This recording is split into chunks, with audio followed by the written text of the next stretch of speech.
Namaste and good evening. I basically would like to consider myself as an apolitical person. But then long ago when I was in college, and I still distinctly remember my political science teacher saying that, if you live in a state, one can be away from politics, but politics, however, will not remain far away from you.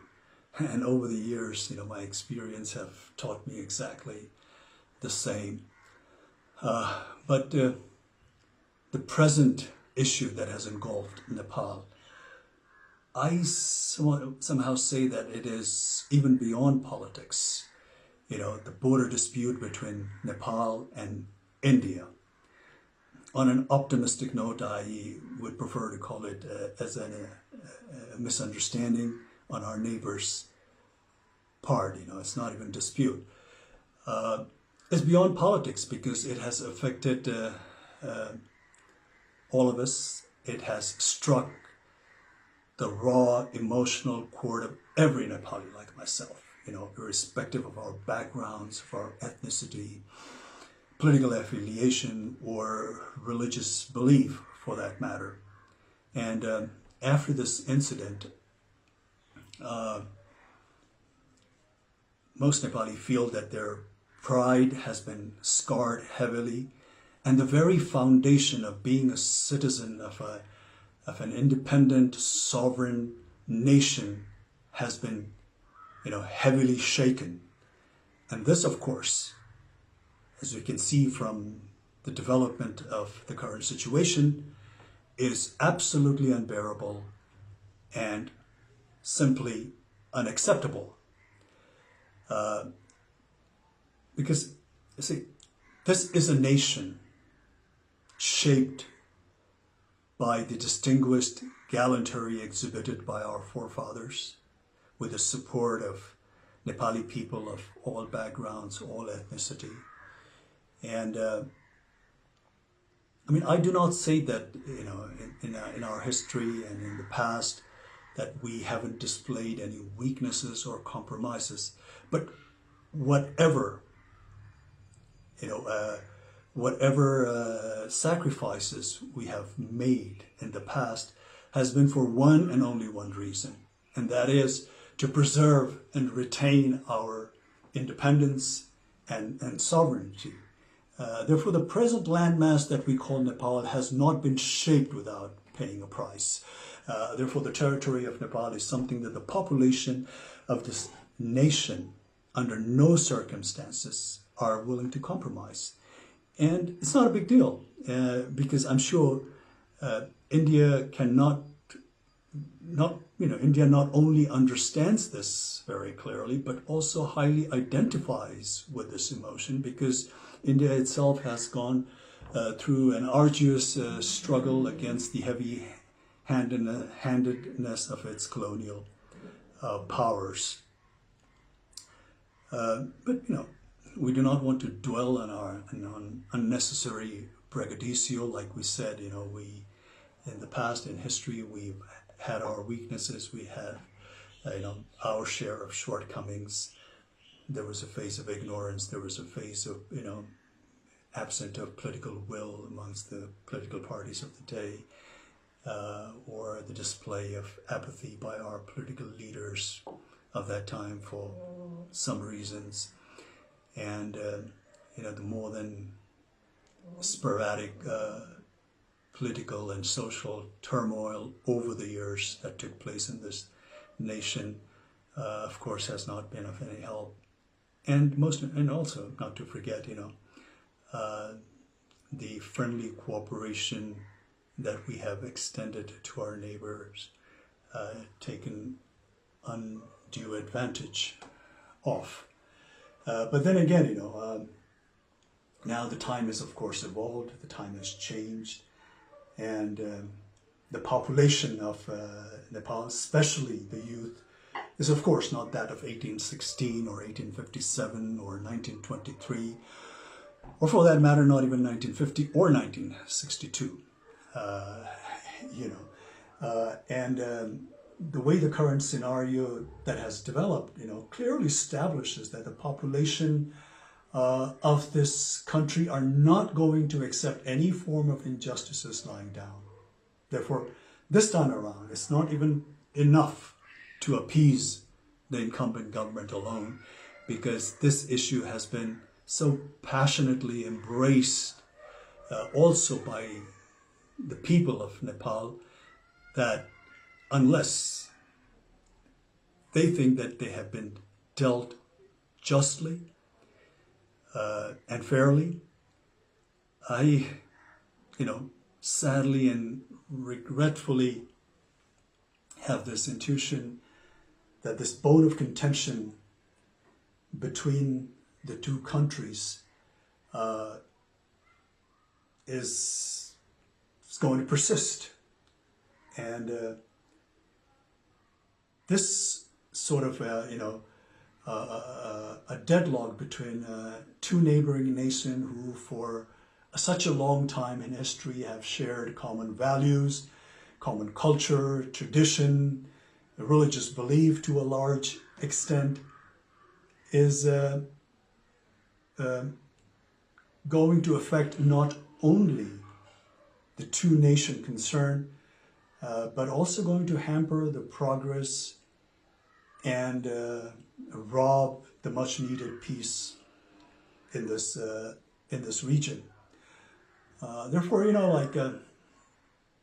in recent news, when I hear that, when India cries wolf, vehemently, denouncing China, not showing respect to the sovereignty of India, and proclaims how China does not care for India's national or territorial integrity, it just seems like a case of pot calling the kettle black. And and India, for no doubt, India today is being a powerful country, not only of this region, but also a force that is to be recognized and respected globally, needs to project or show some kind of magnanimity befitting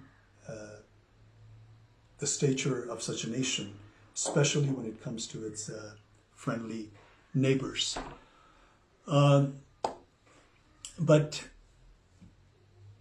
Nepal basically only wants fair deal based on fact and statistics. It is only demanding to have what truly belongs to her, not more, not less. Nepali people will always want cordial, lasting relations with India. Whenever Indian government had extended some warmth of friendship, Nepali people have always reciprocated with open heart. I recalled the very first visit of Honorable Prime Minister of India, Mr. Modi, to Nepal as a Prime Minister. And the warmth and the fraternal affections and the goodwill was so infectious that Modi ji stepped out of his motorcade and went amongst the elated bystanders, to the bewilderment of 3 or 5 layers of security that was provided to him. The crowd not only spontaneously cheered and showered him with all kinds of praise, but treated him like a rock star.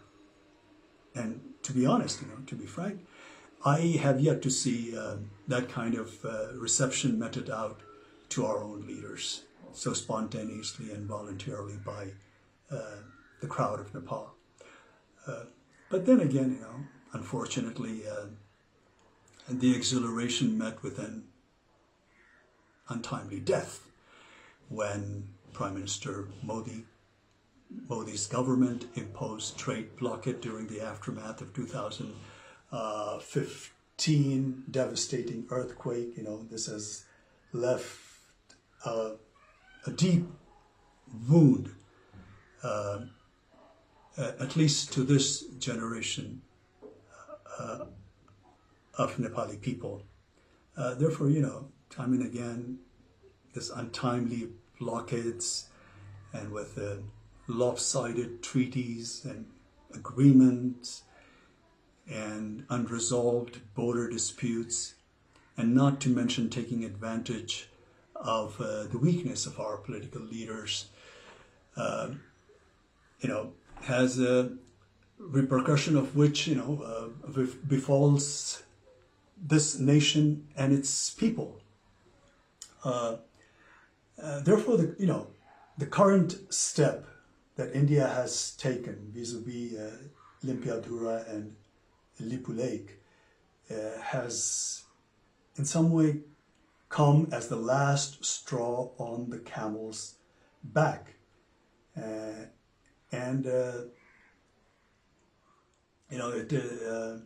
is not at all in the benefit of not only the two concerned nations, but also for the entire SAARC region, to say the least. It definitely not conducive for a nation like India that's marching ahead with global ambition, to have more than a share of neighbors that it has a hostile, relationship with. And the hostility looming in the air need not to persist, because anger and malice is going to take us nowhere. The consequence, of course, is going to be far more damaging for both the countries. And at this time of global crisis, in a pandemic like this, where the whole world is suffering, India, being a powerful country in the region, needs to respond to the need of their less fortunate neighbors. And this kind of action will only raise the level of India in the international arena to the next level. And as one Indian politician, a seasoned Indian politician, rightly foresees, India as a development power, and its rise is being linked to its ability to provide governance solution to the development needs to countries in Asia and Africa.